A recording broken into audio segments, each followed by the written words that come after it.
What's going on, guys? Aero here, and welcome back to another video. Now in today's video, I want to talk to you guys more about Pokemon Let's Go Pikachu and Let's Go Eevee. Now the information that I want to discuss with you guys today is actually pretty cool because it doesn't come to us from like an official Pokemon website or like the Pokemon YouTube channel or anything, but it actually comes to us from another YouTube channel from a Japanese YouTuber.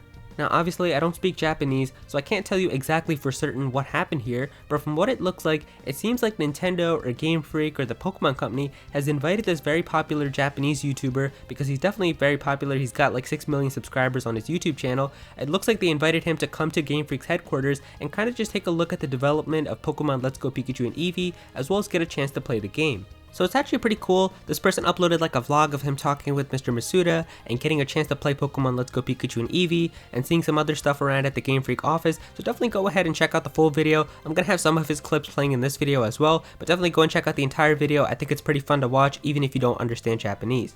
But yeah, we actually get to see some pretty cool things in that video about Pokemon Let's Go Pikachu and Eevee, and so that's what I'm going to discuss with you guys about in this video. So yeah, let's get started. Now the first thing that we get to see in the video is actually some live development of Pokemon Let's Go Pikachu and Eevee, and so if we take a look at the clip right here, you can see that they actually show us some people that are developing Pokemon Let's Go Pikachu and Eevee, and there's actually a lot of work that's being involved here. Like obviously I'm not a motion designer or anything like that, but it definitely looks like there's a lot of animating and stuff that they have to do, and I think Mr. Masuda was even trying to explain that to the YouTuber as well, like they have to do all of these animations for the different expressions of Pikachu and Eevee, so it was definitely pretty cool to see that. So something that's actually pretty interesting about the development here is that if we take a look at one of these screenshots here from the computer of the development of Pokemon Let's Go Pikachu and Eevee, we can actually see here at the very top it says Project Beluga. And if you guys remember way back like a few months ago when we got the rumor from Pixelpar that Pokemon Let's Go Pikachu and Eevee, or at that time Pokemon Switch, was codenamed Project Beluga. So yeah, it looks like even back then Pixelpar had some inside information about Pokemon Let's Go Pikachu and Let's Go Eevee, and I remember when he said that, everybody was replying to Pixelpar saying, bro, you're losing credibility by the minute, there's no way it's codenamed Project Beluga, that's a stupid code name, it doesn't make any sense at all, and look at that, it actually turned out to be Project Beluga. It pretty much just shows you guys what kind of sources Pixelpar has, and so this person is definitely very credible. You should definitely take a lot of the things that he says into consideration, but obviously every leaker isn't going to be 100% accurate, so I'm sure he might get a few things wrong, but I definitely do think that a lot of the stuff that Pixelpar says is going to be very credible, definitely to the level of Emily Rogers. Now the next thing that we get to see is actually some gameplay for Pokemon Let's Go Pikachu and Eevee, and this is actually some new gameplay because it takes place in like Pallet Town and Viridian City and stuff like that, so this is some gameplay that we actually didn't get to see before from like E3 or trailers or anything like that, and so there are some pretty cool new things here, and I do want to point that out with you guys. So yeah, let's take a look at it. So the first thing that we actually get to see is catching the starter Pokemon, and so this person is playing Pokemon Let's Go Pikachu, and so it's going to be a Pikachu here, but I'm pretty sure if you're playing Pokemon Let's Go Eevee, it's just going to be an Eevee instead. And if you played the original Pokemon Yellow, then I'm sure a lot of you remember that when you're trying to leave Pallet Town, you actually get into the grass, but then Professor Oak tries to save you, and then he ends up finding a wild Pikachu, and Professor Oak catches the Pikachu and then gives that to you as your starter Pokemon. So this is pretty interesting because it looks like in Pokemon Let's Go Pikachu and Eevee, it's not going to be Professor Oak who's going to be catching your starter Pokemon, but rather you're going to be able to catch your starter Pokemon yourself, as we can see right here that the YouTuber finds a Pikachu and then he throws the Pokeball himself, and that's how he's able to catch it. Now I'm not sure how many of you guys noticed this, but if we take a look right here when the person goes to Viridian City, we can actually see here at the top there's Jesse, James, and Meowth from Team Rocket that are blocking you from going further, so I think that's pretty cool. I don't think that this is how it was in the original Pokemon Yellow. I think it was like an old man that was blocking you from going further, so I think it is pretty interesting how it's going to be changed up a little bit, and I can't wait to see what they're actually going to say if you talk to them. Now the next thing that's pretty cool is that we actually get to see the very first rival battle that you're going to get to have, and so it's obviously going to take place in Professor Oak's lab, just like the original Pokemon Yellow, and your rival's actually going to be using the opposite starter Pokemon of whatever version you're playing. So if you're playing Pokemon Let's Go Pikachu, he's going to have an Eevee, and if you're playing Pokemon Let's Go Eevee, he's going to have a Pikachu.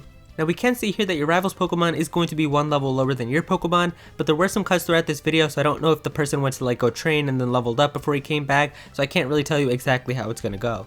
And really the last big thing that we get to see here in this video is the full gym leader battle against Brock, and the music here is actually really good, so I definitely do think that you should go and check out this video and try to listen to the music when he's battling Brock. The remixed Kanto gym theme just sounds really awesome, so I can't wait to listen to that when I'm facing off against gym leaders. But besides that, the battle is pretty much the same. I mean, Brock is going to be using a Geodude and an Onix just like his typical team, but yeah, I think it's just pretty cool to listen to this Kanto gym theme. So yeah, besides that though, it's pretty much just what we've been used to.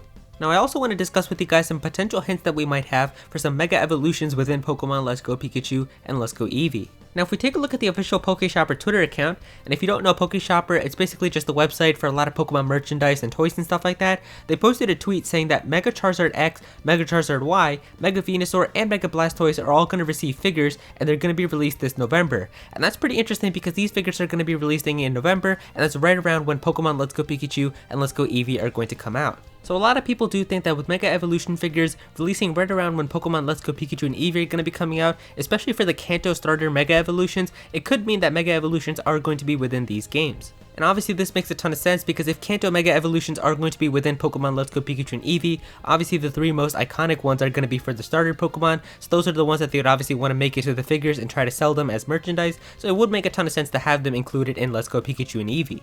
And if you guys remember the interview that Mr. Masuda had when he announced Pokemon Let's Go Pikachu and Eevee, someone did ask if Mega Evolutions and Z moves are going to be in these games, and he said that we have nothing to announce at this time, but stay tuned. And that kind of does mean that like they're going to have something to announce eventually, and so maybe Mega Evolutions and even Z moves could potentially be in these games.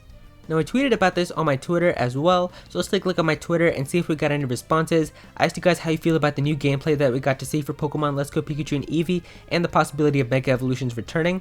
So here's the tweet right here. I said, how do you all feel about the new Pokemon Let's Go Pikachu and Eevee gameplay and the possibility of Mega Evolutions returning because of some new merchandise hinting at Megas in November? Reply to this tweet with your thoughts and you could be featured in my next video. So Link Cable is here saying, I'm excited even more for these games if that information is true, or if the merchandise confirms the inclusion of Megas at least. It'll be interesting to see what everyone's team is going to be like with only 15 Mega Evolutions available. So yeah, totally true here. Obviously with only the Kanto Pokemon inside of these games, there's not going to be a whole bunch of Mega Evolutions for them to program, so that's why I feel like it would make a lot of sense for them to include them. Umber Trainer here is saying, the gameplay looks really sharp. My only one flaw is that the attack animation looks really simple compared to what they used in the older games. I think this is just because I've had like the art style for these games is just very simple and it's like that cute and cuddly type of art style. I think if they had like really in-depth detailed attack animations, it wouldn't have made a lot of sense with the original art style for the game. So I feel like that's why they decided to do that, but I know what you're talking about. This person here is saying, I honestly think that we need a Mega Clefable or a Mega Poliwrath. I agree with this as well, but I don't think that we're going to see any brand new Mega Evolutions in these games. I think it would just be like all the other Kanto Mega Evolutions that would return into these games.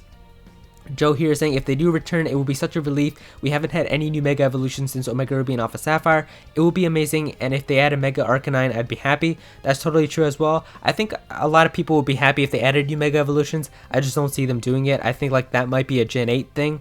But yeah, let me scroll down a little bit here. Alice here saying, I think that adding Mega Evolution would be amazing because it would provide a challenge if the NPC used Megas. That would be very cool as well. Like if the Elite Four all had Mega Evolutions, the champion, I would love to see that. I'm going to scroll down here, try to get some other people as well. Mine is here saying, Let's Go Pikachu and Eevee are looking great from what I've seen so far. I'm pretty hyped about Megas returning, but I'm not trying to get myself prepared for disappointment about Flygon not getting a Mega Evolution again. It's totally true here. We're all just speculating. Obviously, Mega Pokemon might not be in these games at all, but just because of the way that Mr. Masuda said to look forward to more information and stay tuned, I feel like they might have something to do with Mega Evolutions and Z moves that they're going to announce later. Let me scroll down here and try to get more people. Sato here is saying, I didn't really like them in Gen 6, and quite frankly, they should stay there. I'm tired of Megas and Alolan Pokemon. Just give us brand new original Pokemon, not new forms. I think that a lot of people do agree with this as well. Some people just want to see brand new original designs instead of just taking new forms of older Pokemon. But I did like Mega Evolutions. I like the new meta that they basically added into Pokemon. So I kind of do want to see new Mega Evolutions, and I think certain Pokemon do definitely deserve them, or at least deserve to get like a buff or something like that. So hopefully we do get to see something like that in Gen 8 or like the future Pokemon games. This person is saying, I think that they will save Mega Evolutions for the mainline Pokemon game in 2019, as Let's Go is really to let more people enjoy Pokemon Go and to play an actual Pokemon game. I can agree with you there as well. Let me scroll down here as well, try to get some other people. This person is saying, I'm super excited for Let's Go. As far as the Megas could return after the Pokedex is completed. This is also true. Mr. Masuda did say in a recent interview that if you complete the entire Kanto Pokedex, something interesting could happen. So who knows what that could actually be. Maybe it could be like the inclusion of Mega Pokemon. That would be a really cool thing to do though. Like you'd have to catch every single Gen 1 Pokemon in order to get the Mega Evolutions for all your Pokemon. That would be a very big goal to do in the beginning, but I could see them doing that. And yeah, let's just read this one as the last one here. Megas played a role in Origins, so it would be cool. It would be a good way of introducing them to the Go audience who may have not seen them yet. This is also true. This is also very true as well. I mean, obviously they're trying to get these people to play Pokemon and then try to get them into the mainline games, and the mainline games are going to have Mega Pokemon in them. So I feel like it would make a lot of sense to introduce Mega Pokemon in these games, try to get people familiar with them so that they know what to expect when they're getting into the other main series games. But yeah, that's pretty much going to be it. I tried to read as many as I could here. I don't want to make the video too long, so thank you guys so much for all your responses, and definitely be sure to go and follow me on Twitter at @Aero if you ever want to be featured in these videos in the future. And so there you go, guys. That's all the information that we have right now about Pokemon Let's Go Pikachu and Let's Go Eevee. Definitely be sure to click that like button if you guys enjoyed this video, and also comment down below and let me know what you guys think of this. What do you guys think about the new footage that we got to see, the codename being Project Beluga, as well as the possibility of Mega Evolutions appearing in these games? Definitely be sure to let me know all of your thoughts down below. If you're new to this channel, then please be sure to subscribe. I'm definitely going to have some more Pokemon content in the future, so please be sure to subscribe so you don't miss out on that. Click on that bell to become a part of the notification squad. Go follow me on Twitter at @Aero so you can be featured in videos, and also join my Discord as well. I'll have that linked in the description. We've got a bunch of nice people there. We're always talking about Pokemon and Nintendo and Smash Bros, so definitely be sure to join that. And yeah, that's pretty much it. Thank you so much for watching.